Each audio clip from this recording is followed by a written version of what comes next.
నమస్తే, welcome to special focus. నేను Sunil. Dragon country తోక ముడిచింది. దెబ్బకి దెయ్యం దిగి వచ్చినట్లుగా ఇండియాతో ఫ్రెండ్షిప్ కోరుకుంటోంది. రెండు దేశాలు ఒకరికొకరు మద్దతుగా ఉంటే ఇరు దేశాలకు ప్రయోజనం అంటూ చైనా విదేశాంగ మంత్రి వాంగ్ ఈ పిలుపు ఇవ్వడమే ఇందుకు నిదర్శనం. అయితే నిజంగానే చైనా మనతో సన్నిహిత బంధాన్ని కోరుకుంటుందా? అమెరికా అధ్యక్షుడు ట్రంప్ విధిస్తోన్న టారిఫ్లు తట్టుకునేందుకే ఇలా వ్యవహరిస్తుందా? ఈ అంశాలపైనే ఇవాల్టి focus. Let's watch the story.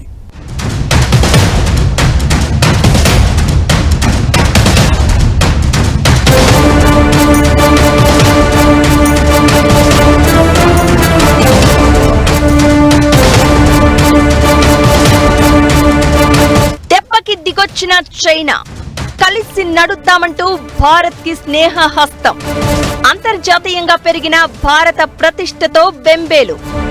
Bharat తో విరోధం కంటే స్నేహమే మేలని అర్థం చేసుకుందా? 2025లో చోటు చేసుకున్న పరిణామాలతో చైనా ఇండియాతో గిల్లి కజ్జాలు పెట్టుకోవడం కంటే చక్కగా వ్యవహరించడమే మంచిదని అర్థం చేసుకున్నట్లుంది. అందుకే గత వారం చైనా విదేశాంగ మంత్రి వాంగ్ యీ ఒకరికి ఒకరు తోడుగా ఉండాలంటూ పిలుపు ఇచ్చారు. తగాదాలు పడుతూ సమస్యలు సృష్టించుకోవడం కంటే డ్రాగన్ ఎలిఫెంట్ డాన్స్ చేయడమే మంచిదంటూ చెప్పుకొచ్చారు. చెప్పడం వరకు బాగానే ఉంది, కానీ నిజంగా చైనాని నమ్మేసి మన మిత్ర బృందంలో చేరిందని సంబరపడవచ్చా అంటే లేదనే చెప్పాలి. దానికి గత చరిత్ర చూస్తే చాలు, డ్రాగన్ కంట్రీకి ఇది అలవాటే అని తేలుతుంది. అసలిప్పుడు ఇలా ఉన్నట్టుండి భారతదేశ ప్రాముఖ్యత చైనాకు తెలిసి వచ్చింది అంటే నమ్మేవాళ్లు లేరు. చైనా మంత్రి వాంగ్ యీ తాజా పిలుపు వెనుక నేపథ్యం వేరు. చైనా మంత్రి ఇలా స్నేహహస్తం చాచడానికి ముందు ఫిబ్రవరిలో G20 సదస్సులో చైనా భారత్ విదేశాంగ మంత్రుల సమావేశం జరిగింది. ఈ భేటీలోనే భారత విదేశాంగ మంత్రి జైశంకర్ పొరుగు దేశాల మధ్య వాణిజ్య బంధాల అవసరాన్ని నొక్కి చెప్పారు. ముఖ్యమైన కూటములైన BRICS, Shanghai cooperation organisation SCO, G20లో చైనా, భారత్ సభ్య దేశాలు కాబట్టి పరస్పర ప్రయోజనం పొందే అవకాశం ఉందని చెప్పారు. భవిష్యత్తులోనూ రెండు దేశాల మధ్య సమావేశాలు జరగాలని ఆకాంక్షించారు. దానికి స్పందనగానే చైనా విదేశాంగ మంత్రి వాంగ్ యీ నుంచి ఈ ప్రకటన వచ్చింది. సరిహద్దుల దగ్గర సమస్యలు మన వాణిజ్య బంధాలను ప్రభావితం చేయకూడదు అంటూ చైనా ప్రస్తుతం చెప్తోంది. ప్రపంచంలో ఈవేళ చైనా తగ్గించాలి అని అమెరికా, యూరోప్ చేస్తున్నారు. అది భారతదేశాన్ని వాడుకుందామని ప్రయత్నం చేస్తున్నారు. కాబట్టి భారతదేశం చూడు, మా ఇంట్రెస్ట్ అమెరికా, యూరోప్ కాపాడకపోతే మేము చైనాతో పర్మనెంట్ విరోధం కాదని చెప్పుకోవటానికి కూడా ఉంటుంది. దాంతోపాటు చైనాతో భారతదేశం ఏం డిమాండ్ చేయాలంటే మనం ముందరికి వెళ్దాం, మన సరిహద్దు తగులు కూడా తొందరగా సెటిల్ చేసుకుందామనే డిమాండ్ కూడా చేయాలి.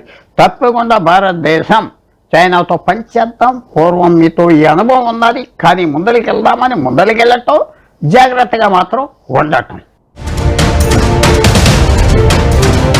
ఒకరికి ఒకరు తోడుంటే పరస్పర సహకారంతో రెండు దేశాలకు ప్రయోజనమంటూ చైనా పిలుపుని పూర్తిగా నమ్మాల్సిన అవసరం లేదు. ఎందుకంటే ప్రస్తుతం అమెరికా చేస్తున్న ట్రేడ్ వార్ ప్రధానంగా చైనాపైనే ఉంది. అలానే యూరోపియన్ యూనియన్ పై ట్రంప్ కత్తులు నూరుతున్నారు. ఒక్క రష్యా, ఇజ్రాయెల్ తప్పితే మరే ప్రధానమైన దేశంతో ట్రంప్ లెక్కలు సరిగా లేవు.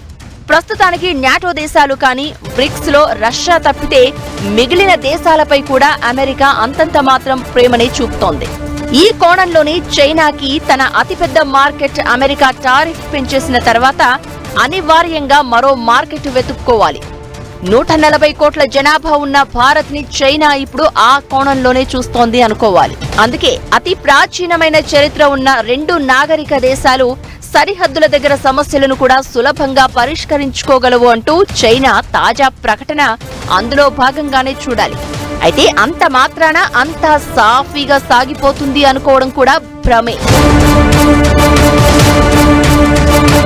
అయితే గతంలోనూ ఇండి చీనీ భాయ్ భాయ్ అనే నినాదం బాగా వినిపించేది. కానీ ఆ తర్వాత చైనా దురాక్రమణని భారత్ ఇప్పటికీ మర్చిపోలేదు.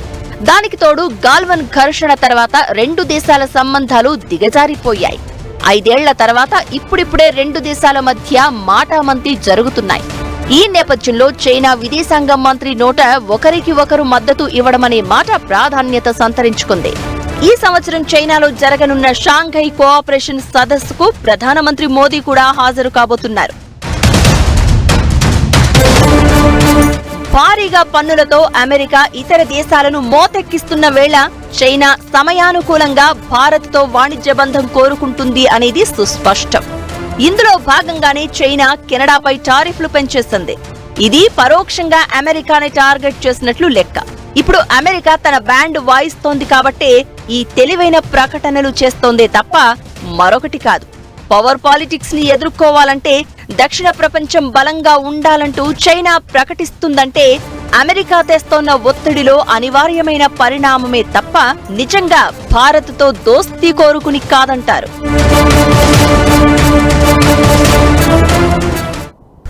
డౌట్ లేదు, చైనా తన అవసరం కోసమే ఇలా ఫ్రెండ్లీ కటింగ్ ఇస్తోంది. అంతేకాదు, చైనా ఏం చెప్పినా సరే నమ్మకూడదని హిస్టరీ కూడా రుజువు చేసింది. అయితే ప్రపంచమే గ్లోబల్ విలేజ్గా మారిపోయింది కాబట్టే ఏ దేశము ఇంకో దేశాన్ని దూరం పెట్టలేని పరిస్థితి నెలకొంది. వందల కోట్ల వ్యాపారం మన రెండు దేశాల మధ్య ఇప్పటికీ జరుగుతోంది. అందుకే చైనా దేశం ఇచ్చిన కలిసి నడుద్దామనే పిలుపుని ఎంతవరకు వాడాలో అంతవరకే వాడాలని విశ్లేషణలు వస్తున్నాయి. అదే సమయంలో అమెరికా అధ్యక్షుడు తీసుకువచ్చిన టారిఫ్ వార్ నుంచి మనం వీలైనంత ప్రయోజనం పొందాలనే వాదన ఉంది.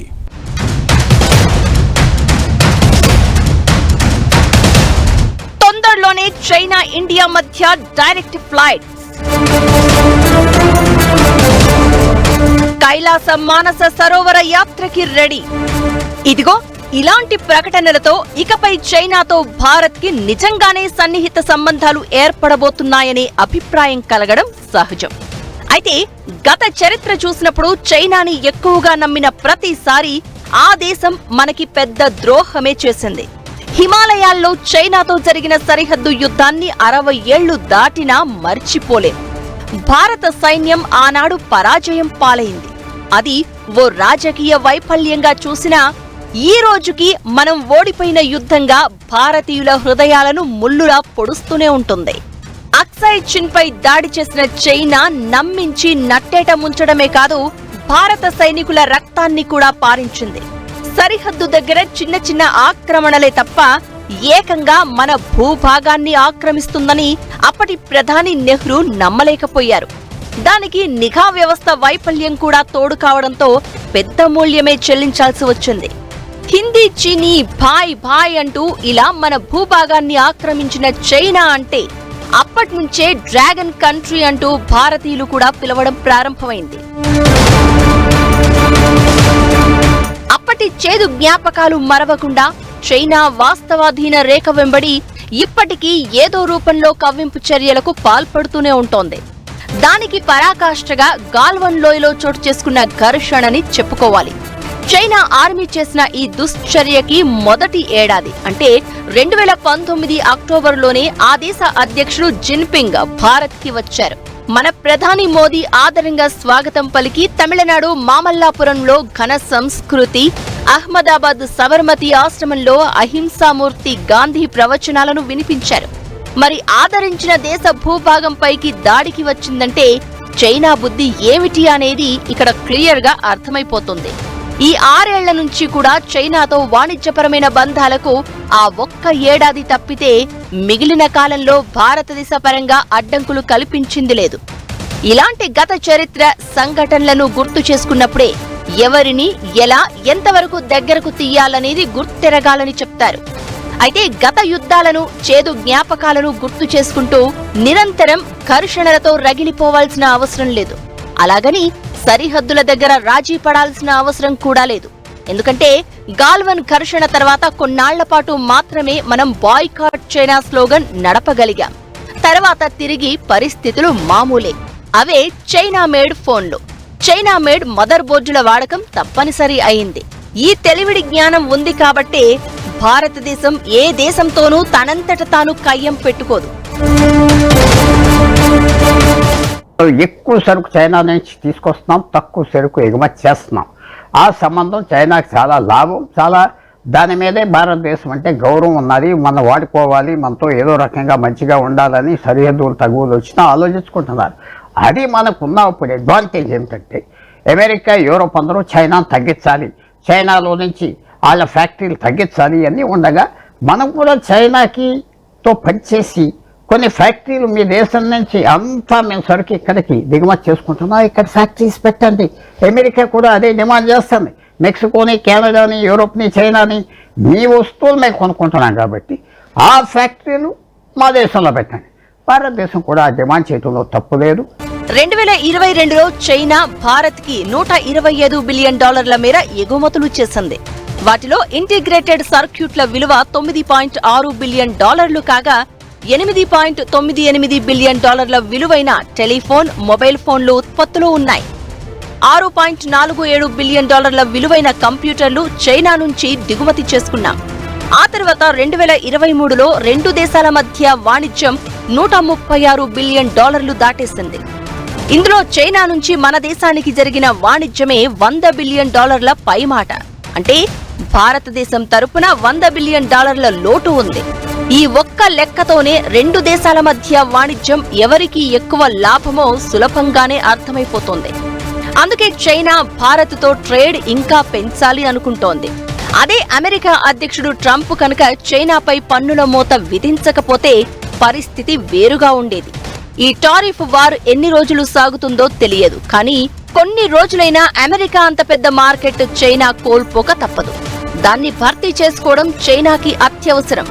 ఈ అవసరాన్ని భారత్ కూడా సరైన విధంగా వాడుకుని వాణిజ్య లోటును తగ్గించుకోవాలి.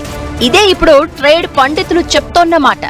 సరిహద్దుల దగ్గర సమస్యలను దీన్ని ముడిపెట్టకూడదు అనేది చైనా సూత్రమైతే దాన్ని మించిన ఎత్తుగడలతో ముందుకెళ్లాలి.